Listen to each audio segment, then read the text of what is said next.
সকাল বন্ধুরা, তোমরা কেমন আছো? আশা করছি তোমরা যে যেখানে আছো সকলে খুব ভালো আছো আর সুস্থ আছো। আজ নতুন আরো একটি ভিডিওতে তোমাদের সকলকে জানাই অনেক অনেক ভালোবাসা। আজকে হলো শুক্রবার আর ওই এখন ঘড়ি কাটাতে কিন্তু সময় হয়েছে ওই সকাল 9টার মতো। তো আজকের ব্লগটা আমি সকাল থেকে শুরু করছি তোমাদেরকে সাথে নিয়ে, তোমাদেরকে পাশে নিয়ে। তো আশা করছি তোমাদের ব্লগটি খুব খুব ভালো লাগবে। তো চলো দেখতে থাকো। আজকে সকালে যদিও ঘুম থেকে উঠেছিলাম ওই পাক্কা 5:30টার মতো। আর ওই যে ঘুম থেকে উঠে রোজকারের মতো যে কাজগুলো থাকে, সকালে উঠে নিজে ফ্রেশ না হতে হতে কোনোদিন ফ্রেশ হই, কোনোদিন ফ্রেশ হয় না, ওই আর কি বাথরুমে যাওয়ার থাকে। তো যাই হোক, তোমাদের দাদাভাই তো পুজো করে যায়, সেই জন্য বাসি ঘর তো ফেলে রাখি না, তার জন্য একটু ঝাড়ু দিয়ে দিই আর পোছাটা যদি পারি তো লাগিয়ে নিই। তো আজকে দেখো ওই ঠাকুর ঘরটাই লাগিয়েছিলাম, ওই একটু যাহা করে ঠাকুর ঘরটা আর ওই রান্নাঘরটা একটু ঝাড়ু দিয়ে দিয়েছিলাম, তো আজকে বুঝতে পারিনি। তারপরে তোমাদের দাদাভাই যাওয়ার পরে আমি আবার ঝাড়ু লাগিয়েছি, তারপরে এই যে আবার পোছা লাগাচ্ছি। তো দৈনন্দিন এটাই হতে থাকে সকালের কাজ। আর বাপরে বাপ, সকাল থেকে যা চলে একদম নাচে নাকে নিঃশ্বাসে একদম হয়ে যায়, জানো তো। সারাদিন সামলাতে পারছি না, আর পেরে উঠছে পারছি না, জানো তো, দুটো বাচ্চাকে সামলে। আর বর তো এখন সময় দিতেই পারছে না আমাকে, আর ঘরেরও কিছু করতে পারছে না। আর ওকেই বা কী বলি বলো তো, সারাদিন ঘর ফাঁকে যা খাটাখাটনি হয়ে যায়, তারপরে আর কিছু ওকে বলার থাকে না। কি বলো তো বন্ধুরা, তোমার দাদা ভাইয়ের না এখন প্রচুর কষ্ট হচ্ছে, জানো তো। ঘরে এসে একদম পুরো শুয়ে যায়।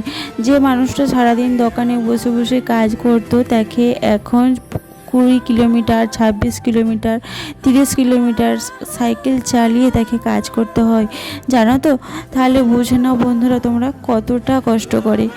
এসার সঙ্গে সঙ্গেই তাকে একদম জল দিয়ে দিই, আমরা তুরন্ত রেডি থাকি। হয় আমার ছেলে জল দেয়, মানে শোনো, নালে আমি। তারপরে খাওয়া দাওয়ার শেষে তারপরে তোমাদের দাদাভাইয়ের একটু রসুন তেল করে একটা ডিবাতে আমি করেই রেখে দিয়েছি, রসুন আর ওই জোয়ানের তেল গরম করে পাগুলো বেশ ভালো করে চুচে দিই, মানে মালিশ করে দিই। আর তার সাথে একটু হলদিওয়ালা দুধ, মানে হলুদ দিয়ে দুধ মিশিয়ে দিই। তো যাই হোক, এই যে বলতে না বলতে আমার ঝাড়ু লাগানো পোছা লাগানো হয়ে গেল। তারপরে এই যে চলে এসেছি আমি। রোজের তো কাচাই থাকে, এক বালতি করে কাচা শেষ নেই, জানো তো। কি বর্ষাকাল, কি শীতকাল, কি গরমকাল, একদম অনেক অনেক করে কাচতে হয় আমাকে, রোজ কেচে নিই। তো যাই হোক, এই যে চলো কেচে নিই তাড়াতাড়ি করে, তারপরে যাই ছাদে। কি বলো তো বন্ধুরা, তোমার দাদাভাই না আগে দোকান থেকে না অনেক অনেক টাকা কামিয়েছে। 2,000, 3,000, 4,000, এমনকি 5,000 টাকা পর্যন্তও কামিয়েছে। আর এখন তো আমাদের দোকান চলছেই না, বলো।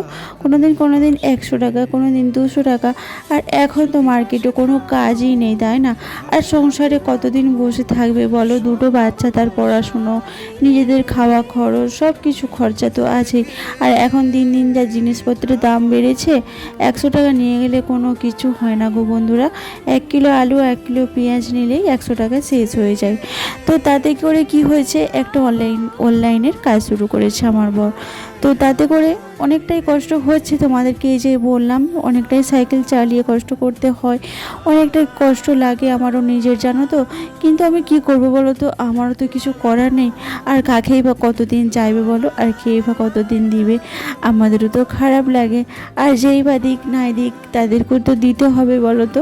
তো সে যাই হোক, দিনে এখন 500 টাকা, 700 টাকা তোমার দাদাভাই এখন কামাচ্ছে।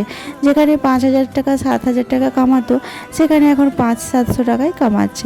তো কি করবে বলো, যখন যেমন তখন তো তেমন চালিয়ে নিতে হবে বলো। তো আমার এই যে 500-700 টাকা কামাচ্ছে, এতেও আমি কিন্তু খুশি, আমিও খুশি, আমার হাজব্যান্ডও কিন্তু খুশি, আর আমার বাচ্চারাও কিন্তু খুশি। কারণ আমার বাচ্চারা এক সময় কি বলবো, এখনও পর্যন্ত আমাদের দুধ আনার কোনো পয়সা নেই, বাচ্চাদেরকে দুধ কিনে খাওয়াতে পারি না, জানো তো। তোমাদের সাথে তো আমি কিছু শেয়ার করি না, শেয়ার করলে অনেক কিছু তোমাদের সাথে শেয়ার করার আছে, কিন্তু বলো তো ভালো লাগে না তো সব কিছু, তো সেই জন্য তোমাদের সাথে শেয়ার করা হয় না। তো বলো তো, জীবনে যা চাওয়া পাওয়াটা যতটা বেশি থাকবে না, অল্পতে সন্তুষ্ট থাকার দরকার, তাই না? তো যাই হোক, কী আর করবে বলো, যার কপালে যখন হবে। হ্যাঁ, ঠাকুর যদি অবশ্যই দিন দেয় তাহলে অবশ্যই হবে একদিন না একদিন, তাই না? তো দেখো, এই যে গাছের পুঁই শাকটাও তুলতে চলে এসেছি। ভাবছি আজকে এই পুঁই শাক দিয়ে রান্না করব, গাছের পুঁই শাক কাটবো একটু, আর একটু ভাবছি ওই ডাল করব। আর ওই তোমার দাদাভাই একটু করলা এনেছিল, তো ওই করলাটাই ভাজা করব। কি করব বলো, যখন যেমন তখন তো তেমন খেতে হবে বলো। বাচ্চারা চায় যে মা মা আমি মাছ মাংস ডিম খাবো, আর ওদেরকে কি বলো তো, একটা ডিম ভেজে দিলে কিন্তু আমার বাচ্চারা অনেকটাই খুশি হয়ে যায়। কিন্তু ডিম কেনারও তো পয়সা চাই বলো তো। এরকম যে আমাদের সাথে হবে আমরা কিন্তু কখনো কল্পনায় করিনি, কিন্তু কি করব, ওই যে ভাগ্যে যা যেটা ভাগ্যে লেখা থাকে তাই তো হবে, তাই না? তো যাই হোক, আমরা এতেই হ্যাপি আছি, এতেই খুশি আছি, এতেই আমরা চালিয়ে নিচ্ছি, এতেই আমরা মিলিয়ে নিচ্ছি, তাই না? তো ভগবান চাইলে সব কিছুই করতে পারবে। আর কি বলো তো বন্ধুরা, আশা যদি অল্প থাকে না, তাতেই কিন্তু অনেকটাই সন্তুষ্ট থাকা যায় বা সুখী থাকা যায়। কোনো সমস্যা হয় না, সমস্যা হলেও মানিয়ে নিই, তাতে করে আমাদের চা পাওয়াটা কিন্তু অনেকটাই কম। সবসময় চা পাওয়াটা অল্প রাখতে হয়, তাহলেই দেখবে সংসারে অনেকটাই শান্তি বজায় থাকে। তোমার যদি চা পাওয়াটা কম হয়, সব দিক থেকে তুমি সুখী থাকবে। তোমার হয়তো ইনকাম কম, তোমার স্বামীর আয় কম, তুমি ব্যয় করবে বেশি, তাতে করে তোমার অনেকটাই অসুবিধা হবে সংসারে।